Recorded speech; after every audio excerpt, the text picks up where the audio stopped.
ప్రభుత్వ ప్రైవేటు ఉద్యోగులకే కాదు అధ్యక్ష, ప్రజాప్రతినిధులను కూడా ఈ చట్టం పరిధిలోకి తీసుకొచ్చిన.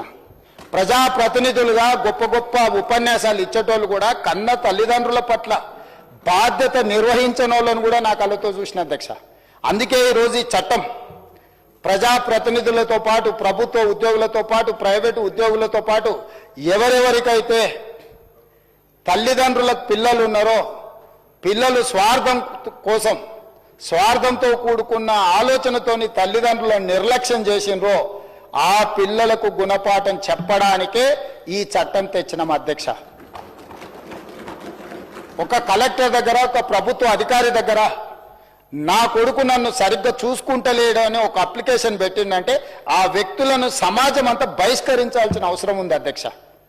తల్లిదండ్రులను చూసుకోనోడు ఈ సమాజంలో మనిషిగా జీవించడానికి కూడా అర్హత లేదు అధ్యక్ష. అట్లాంటి వాళ్ళని మనం అందరం సామాజిక బహిష్కరణ చేయడమే కాకుండా చట్ట పరిధిలోకి పట్టుకొచ్చి ఒక చట్టాన్ని, ఒక శాసనాన్ని చేసి ఈరోజు వాళ్ళను, ఆ తల్లిదండ్రులను కాపాడే బాధ్యత ఈ సభ మీద ఉన్నదని నేను భావిస్తున్నా అధ్యక్ష. మనం చదువుకున్న వాళ్ళం, విజ్ఞత ఉన్న వాళ్ళం, ప్రపంచంలో జరుగుతున్న పరిణామాల పట్ల అవగాహన ఉన్న వాళ్ళము.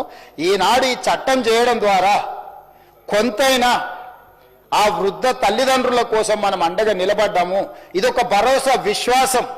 దీనివల్ల పూర్తిగా న్యాయం జరుగుతుందని నేను అనను, వివాదాలు సమసిపోతాయని కూడా నేను అనను. కాకపోతే తల్లిదండ్రులకు అవసరమైతే కొడుకును భయపెట్టడానికి ఒక మంత్రదండం ఇవ్వాలి, వాళ్ళకు ఒక శక్తి ఇవ్వాలి. నా చేతిలో ఈ చట్టం ఉంది, స్పీకర్ గడ్డం ప్రసాద్ కుమార్ గారు అధ్యక్షతన ఈ చట్టం పాస్ అయింది, ఈ చట్టం ద్వారా నాకు కొంత హక్కు వచ్చింది.